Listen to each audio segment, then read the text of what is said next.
Hey guys, welcome back. Good morning to all of you. Happy Thursday morning. Actually, no, Thursday afternoon. Excuse me. It's 12:02. So good afternoon, to everyone. I wanted to come on here and talk about a song Ian and I. So I'm gonna state this to every one of you. I have some really good news stating the steady riffsmen. So between the songs Ian and I have worked on Wednesdays, because the steady riffsmen is really a band Ian and I put together for him and I. But I will say we might even think about having possible guests for each song that we do. But so far we have gotten a guest appear, actually somebody that played bass on Riffsman was a guy that Ian and I don't go to program with, but was invited to play bass on that song, and we knew how good of a bass player he was. But he actually goes to program with Andrew on Thursdays. I will not give out his name for confidential purposes, but Andrew, I know, has worked with him before and thinks he's extremely talented.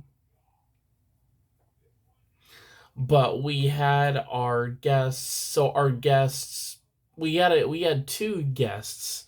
Really, I mean, I would consider Tim a guest, really, because he worked with us on Riffsman. He was the main staff we worked with on that song. Um, So I would consider him more definitely of a huge support and part of the song as well. So support part of the song, um, whereas our guests played bass. I played drums and guitar to the song, and Ian did the main vocals and guitar as well. And the thing is, that song just exploded.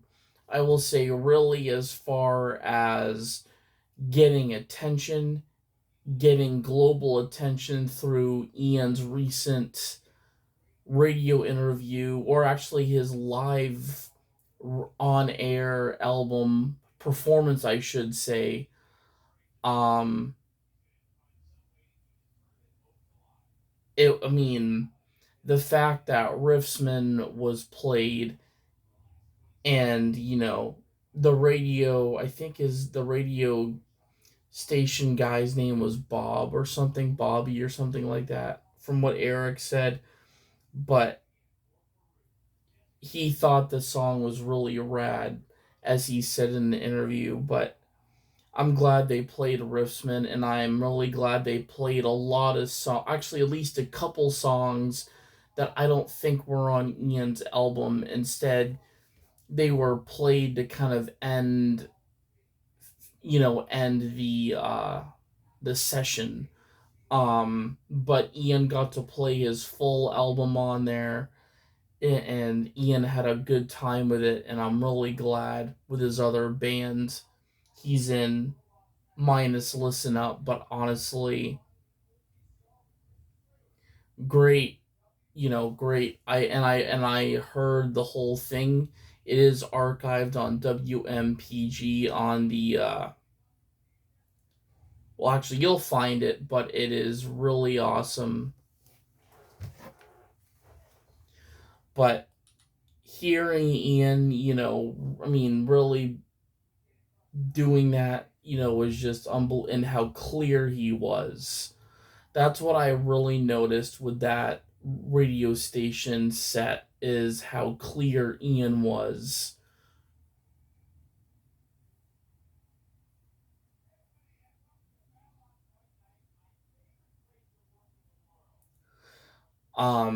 But going ahead, right now, as far as the steady riffsmen goes, we've got 4 songs already.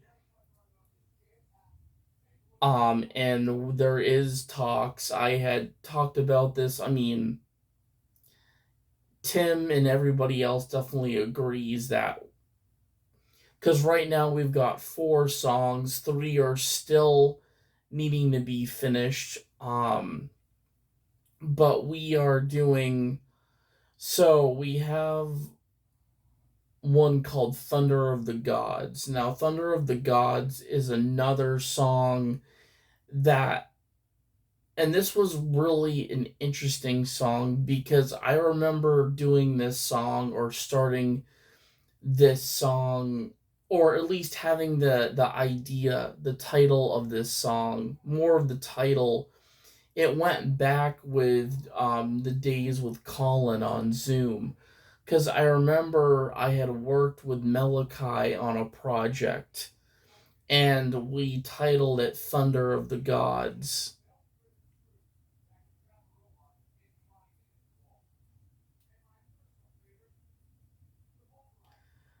But the thing is, we kind of deleted it, but kept the title going, from what I remember. But the title was never deleted. It was the music that got just kind of, it just didn't sound as, I mean, we wanted to have more of like a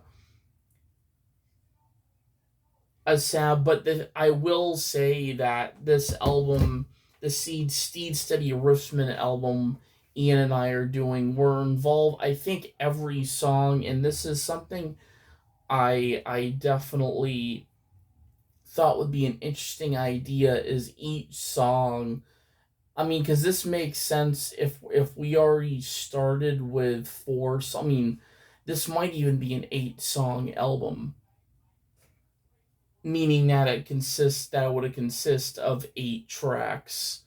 Hopefully, we can pull it off. I know we can. Um,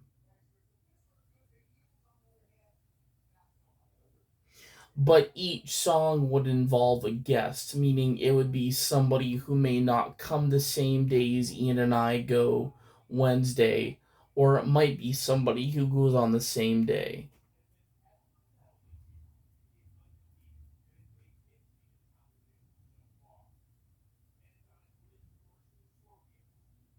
But I hopefully Ian has people he wants to maybe collaborate in a song in our band as well. So it's not just for me to decide, but also talking to Ian about it to see if he has any friends that goes to listen up, or his other program that would maybe like to pitch in to one of these songs. If the scheduling is right and we can schedule something like that, I think it could be doable for sure.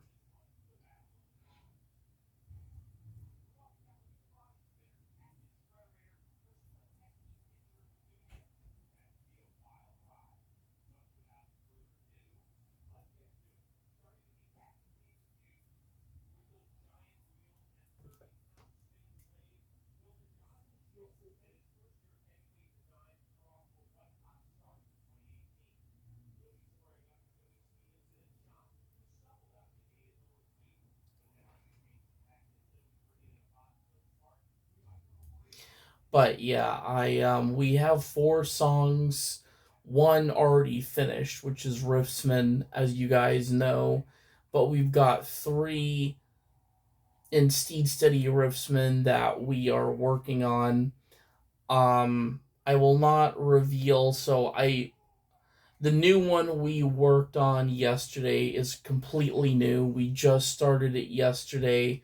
We put the music to it and the lyrics we wrote as we were walking um at a hiking trail. It's actually down the road from Hannaford near 7-Eleven.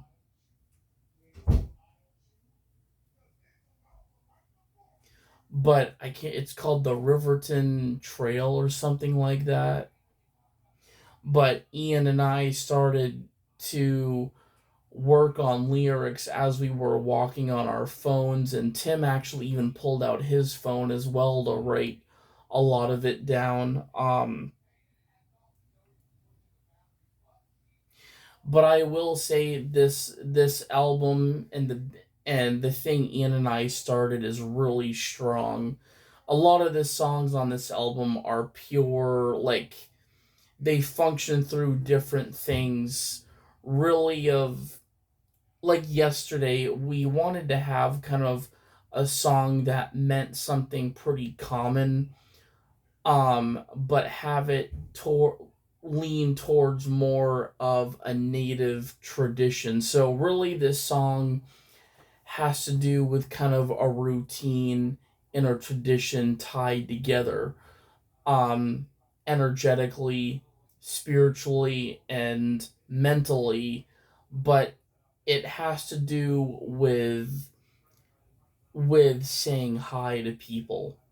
Now, the many things I often see myself doing, I've done it many times. And I feel like this is something we all need to learn how to do. And I feel like it's the more we do it, the more respect, and the more respect, because really the trait of it is a kind gesture and respect back, where even if somebody is just quiet and they don't, because that's the thing, is when you say hi to someone, you're expecting somebody to say hi back to you,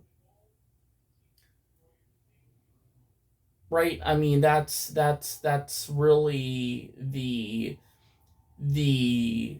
effect, is you say hi to someone, they say hi back. Or some we may not, because sometimes people are hard of hearing too. I mean, that's one of the many attributes that comes along. Maybe that person didn't hear you clearly, or didn't hear you. And sometimes people even have to walk closer if they didn't hear what you said. It could be something casual as hi, how you doing, how's life treating you. But the other thing too is if you're getting ignored, like, and this was something I remember, I will say, in job settings, because this really has to do with any setting that anybody is in, really feeling a welcoming gesture. So really, the song we came out, or we created yesterday, is about how we can trade with other people kind gestures, and how I feel, as far as not being a tradition, not responding to someone,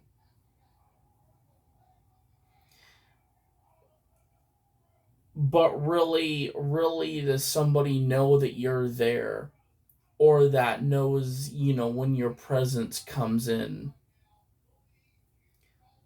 People often will say hi, maybe just a hi and not something added to that.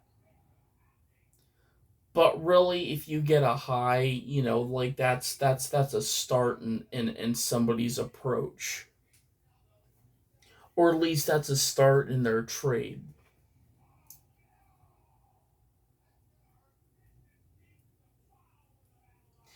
But one of the many tribes that I watch historically on YouTube are a tribe that I will say are very brutal when it comes to tribal warfare. And they even say in the United States, or really globally, they're one of the most powerful native tribes around the globe. But they are, but the title we have for this song is their basically translation of saying hi. And obviously, when you usually choose a different, like how we would say hi in America, different cultures have it differently. So if you're saying hi to a single person, languages could differ definition. Or if you are saying hi to like multiple people, it's going to change slightly. The word's going to change slightly because you're referring to more people than just one single person. Or if it's two people, it could also have a different pronunciation. Um,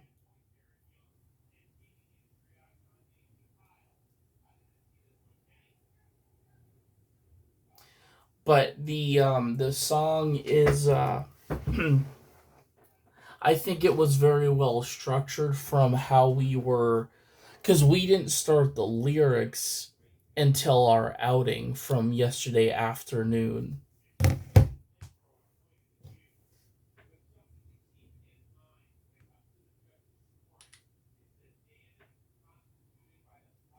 But Tim, our staff, that had said like this sounds and feels like a Beatles song, but he had mentioned a specific Beatles song. I can't remember. I think I know which one Tim is talking about. But anyways, this is an album that actually reminds me of really what the Beatles, like, I will say this is an album Ian and I are creating that I feel like definitely symbolizes the Beatles. Like, you don't always like a lot of the language and the messages behind this album. I feel like the Beatles had songs that were similar to this.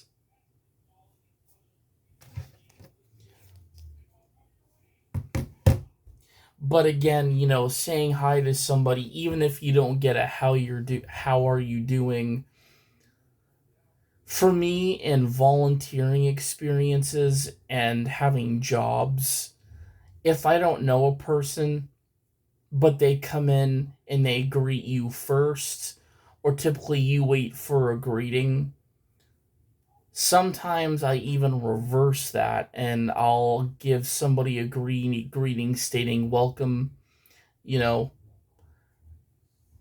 but kind of really giving somebody that proper welcoming. They, whether it's them getting invited to a show, um if they're coming into a store, greetings are greetings,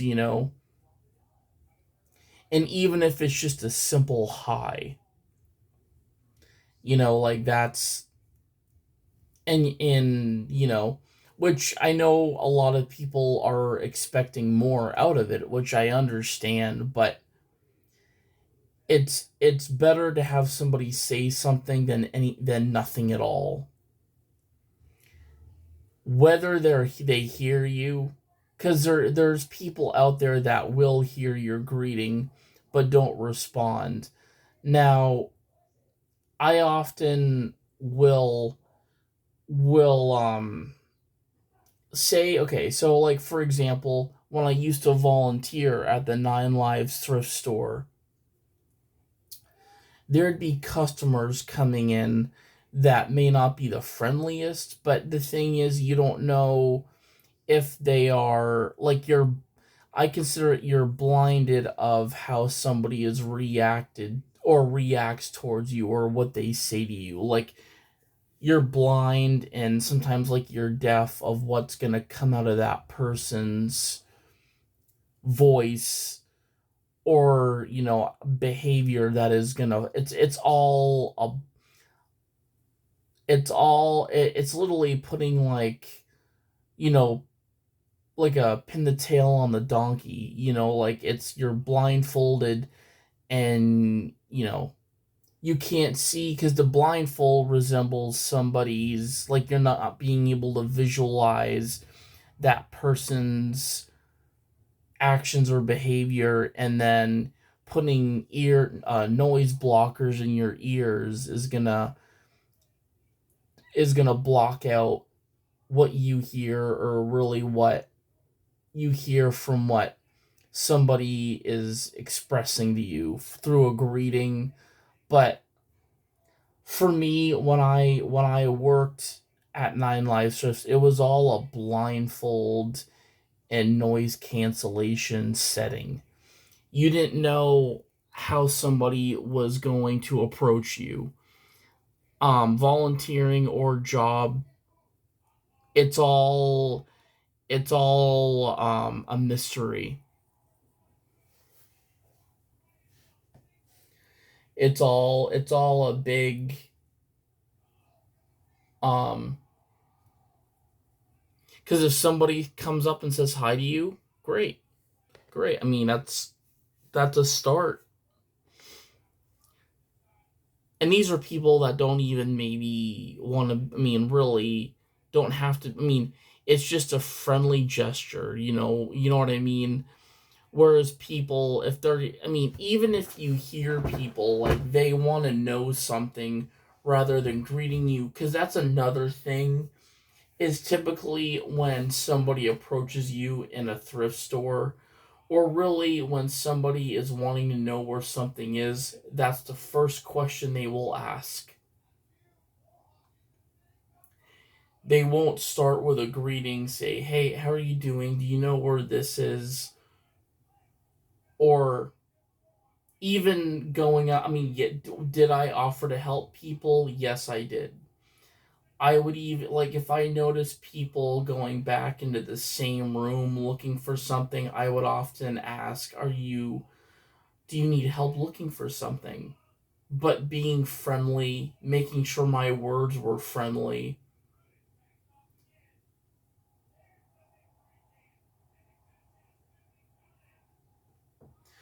And whether that person responds the same, or they respond much more harsh, or they don't signal you, makes it hard. Or if they're, as I said, out of demand, I will say, out of demand, I respect those who give a greeting and then possibly state something more as a question than a demand. I don't mind demands as long as somebody is respectful about giving the demand.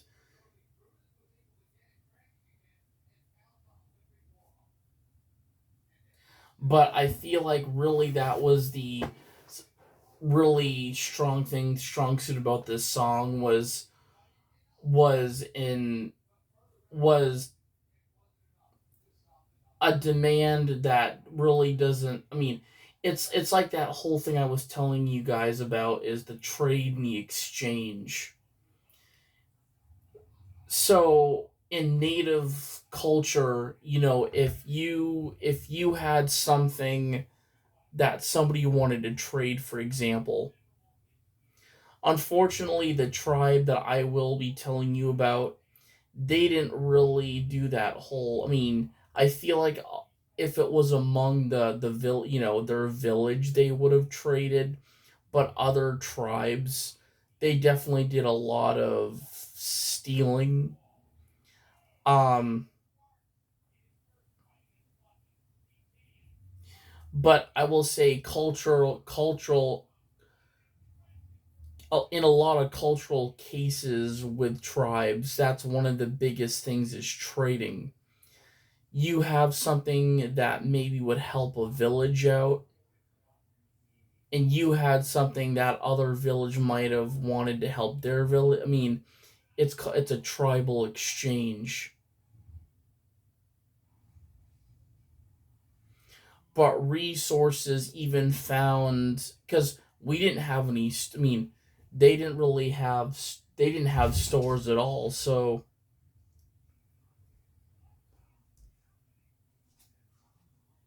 whatever was around for resources, it was gathered, and used. But some of it was used for a lot of trading, and if somebody wanted to trade, they would trade for something.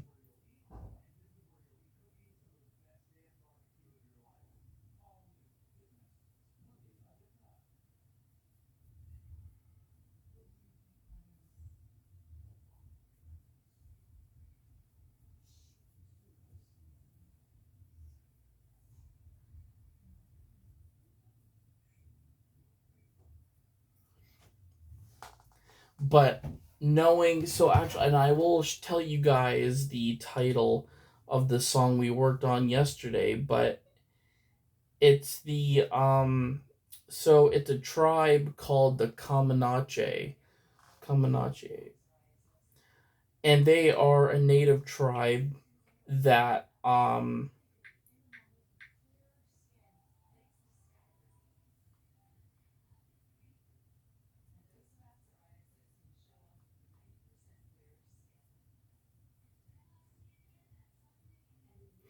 so they originated in Oklahoma.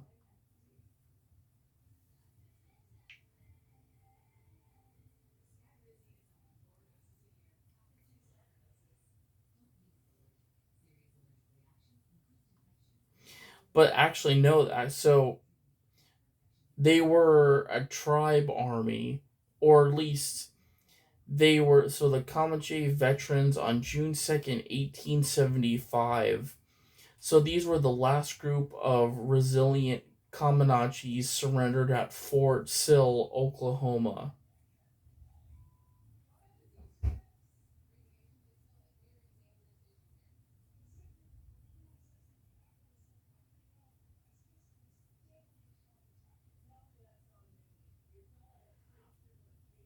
But let's see.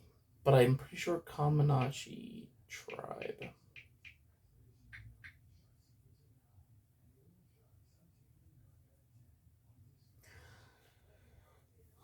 So the Comanche are Native American people originating from the Comanche Nation who transformed from mountain hunter gatherers into the dominant equestrian power of the southern Great Plains. Known as the Lords of the Plains, they controlled a vast territory known as Comancheria, spanning across Texas, New Mexico, Oklahoma, Kansas, and Colorado during the 18th and 19th centuries.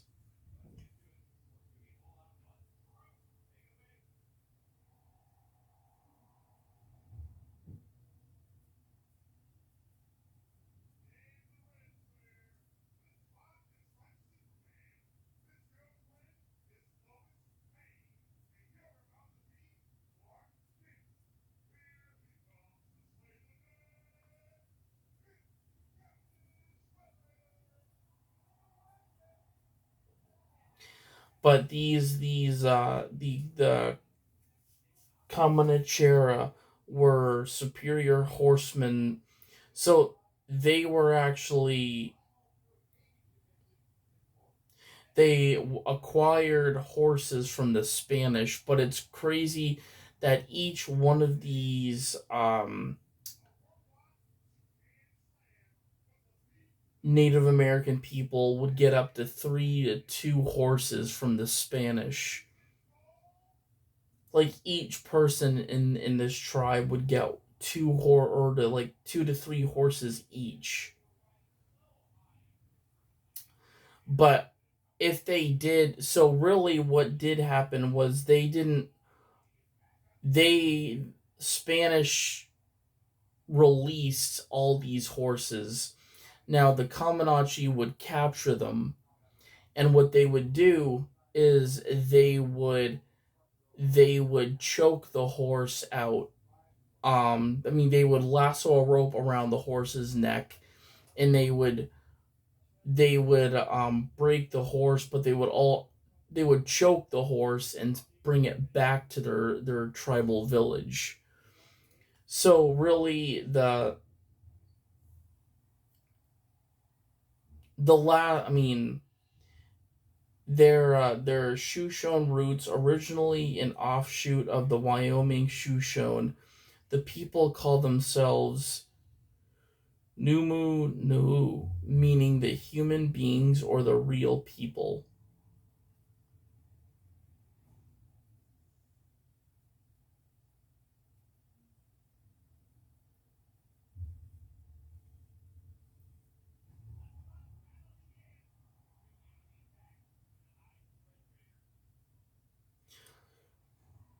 But another thing is they did trade horses too. So like that's a big concept is like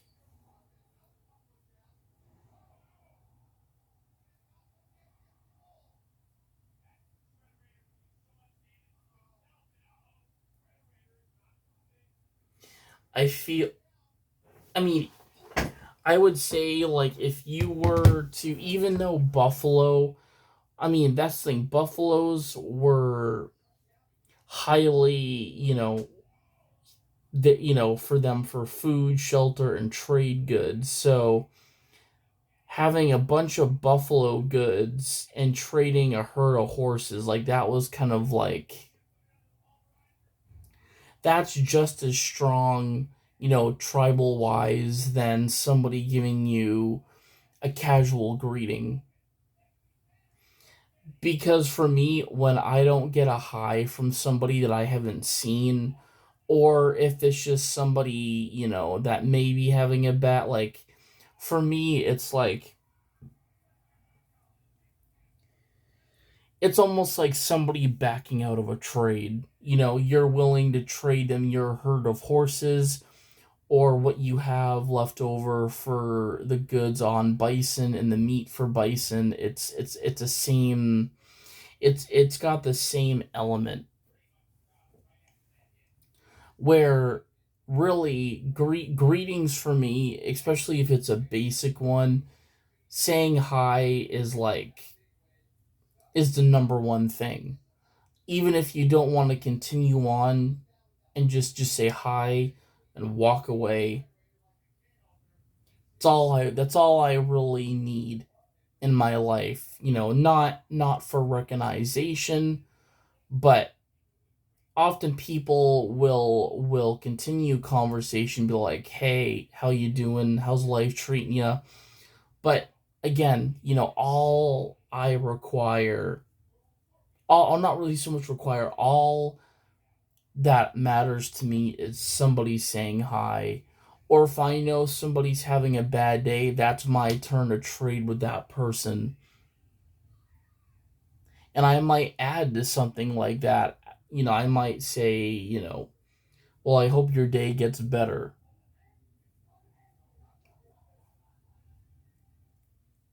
But again, it's literally the same. Like if you were to trade a native or one of these Native Americans, you trade them one horse for a crap ton of bison meat and the pelt, right?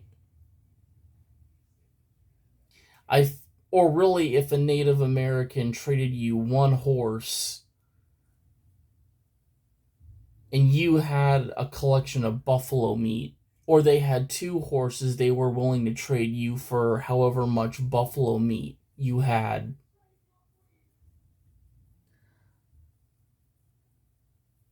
I mean, that would be kind of sweet in a way, but that's the thing. That's what these Native Americans lived on. I mean, yes, a lot of people now, we live on greeting and being respectful. I know I do.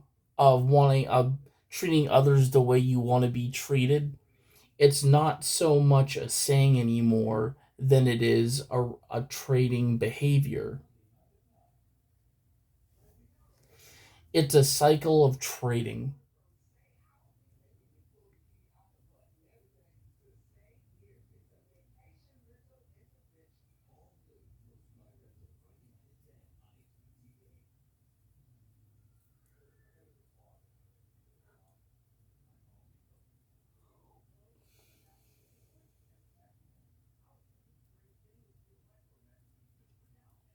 right? And the thing is, if somebody like online, for example, people that ask you for money and stuff like that, don't do it. Like people, I mean, Native Americans, like they, I mean, they shaped, before us settlers, they use trading as many of the ways of making a compromise. Well, really, the state of fact of compromising through trading, showing what you have available, willing to get or really to get rid of it if that maybe that other tribe has, or it could be somebody within your tribe that you'd be trading with. But say somebody brings home a bison and you've got two horses that you don't need in your barn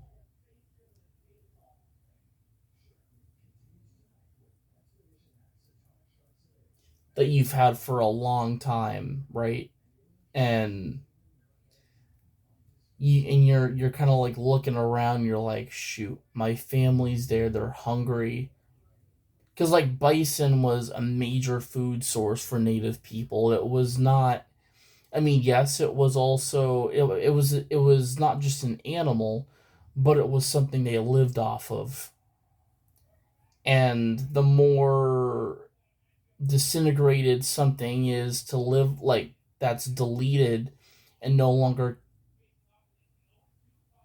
because like we hunted bison, but the thing is Native Americans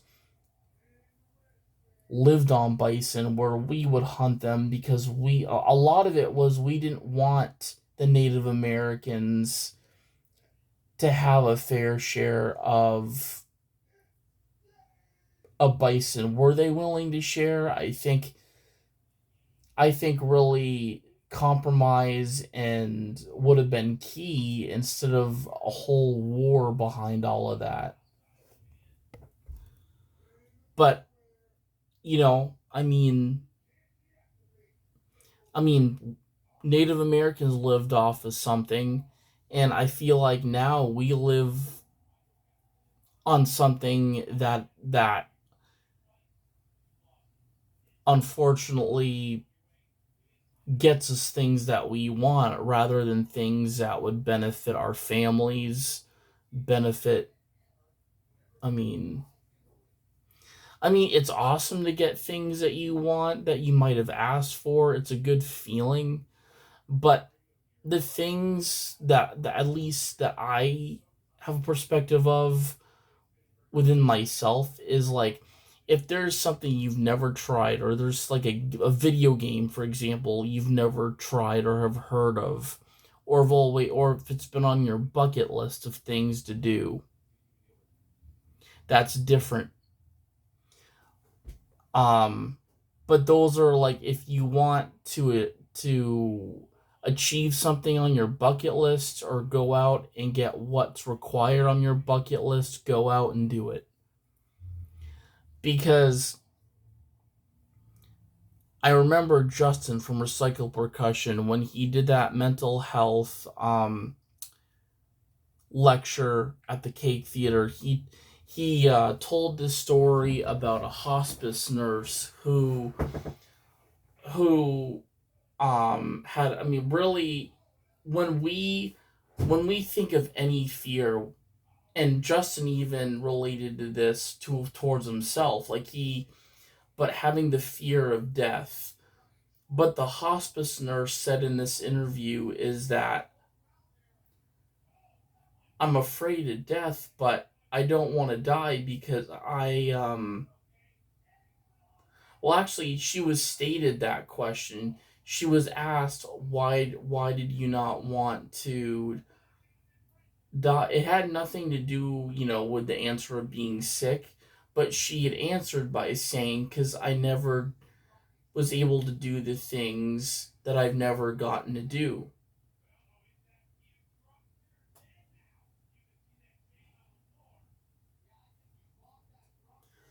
New experiences, You know, I mean, they could be once in a lifetime thing. But take those chances as you can. Um, but one of those things on my bucket list, and it's been for a while, is never. And this was a true out of all the like old games out there. You know, we're starting from like the Genesis, Super Nintendo Genesis, all the way. I mean, they have a legacy collection for Mortal Kombat on Switch, PlayStation 4, and PlayStation 5, featuring all of those games but remastered. And these are games that were way back. Like, we're talking retro before I was born. But and I'll give you guys that whole list of what's in this collection.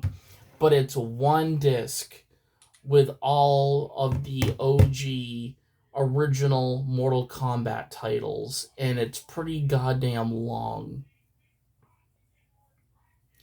Of course, another really good example, which I do have a game or a collection of games.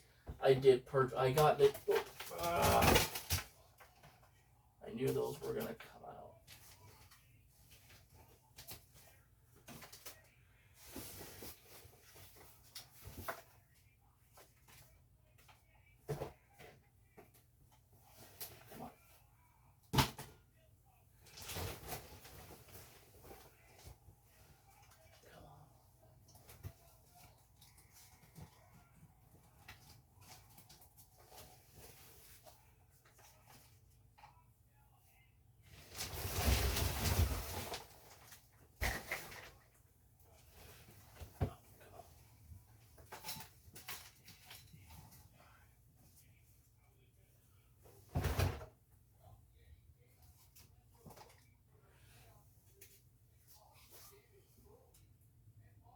Oh those are definitely.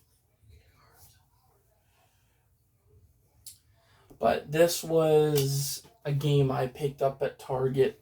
But this is the Marvel vs. Capcom Fighting Collection, and I think they're even releasing a second one, but I'm gonna actually read you guys off the games that come in the Legacy Collection for Mortal Kombat. It's freaking crazy. But the good news is you can get the Legacy Collection for PlayStation 4, 5, Nintendo Switch, Nintendo Switch 2, Xbox One. Um, but I will show you guys now. So, game selection includes multiple versions of Mortal Kombat 1, Mortal Kombat 2, Mortal Kombat 3, Ultimate Mortal Kombat 3, Mortal Kombat 4, and then the Mortal Kombat trilogy, which is so these are like spin-off Mortal Kombat games, but you've got Special Forces, Mortal Kombat Mythologies, Sub-Zero, and GBA. What is it? GBA titles like Mortal Kombat Deadly Alliance and MK Tournament Edition. So when they refer to Mortal Kombat 1, they're not referring to the new one that just came out. Although I will hopefully be playing that soon, but the Legacy Collection, if I see that at Walmart today, which hoping I do, I'm planning to hopefully purchase it for, because I know they would probably not have a copy for it for PlayStation 4, so I'm probably just going to get it for my Switch. But in my entire life, I've only had one Mortal Kombat game on my Switch, and that was Mortal Kombat 11, Mortal Kombat Aftermath. But I definitely, and that's one of the things on my bucket list that I've never had the chance to do, is playing all the original Mortal Kombat games, but doing them in order.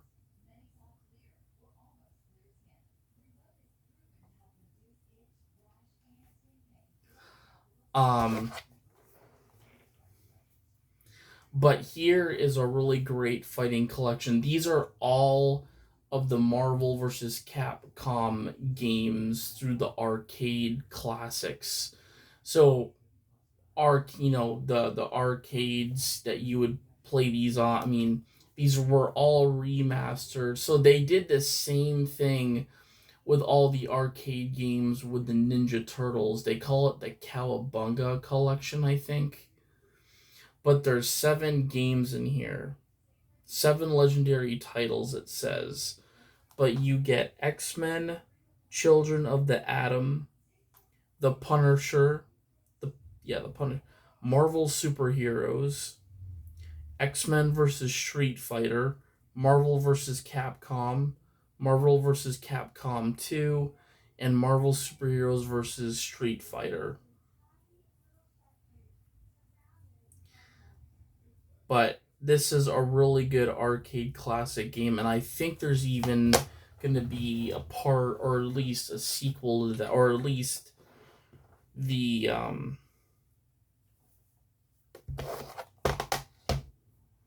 Marvel versus Capcom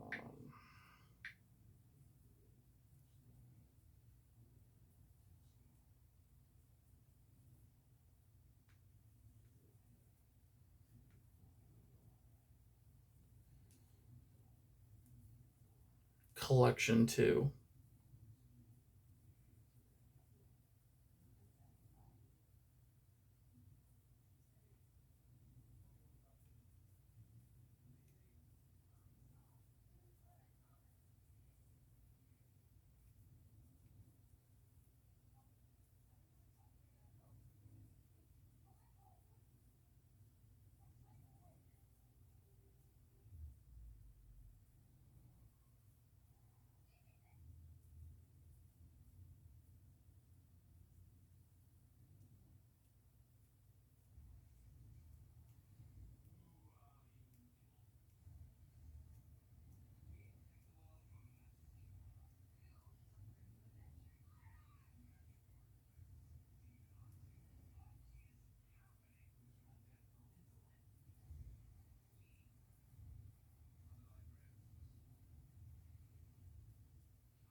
But yeah, and then there's the new Capcom versus Marvel games too, or that have been out for a while. They're not new, but they those are the more recent ones.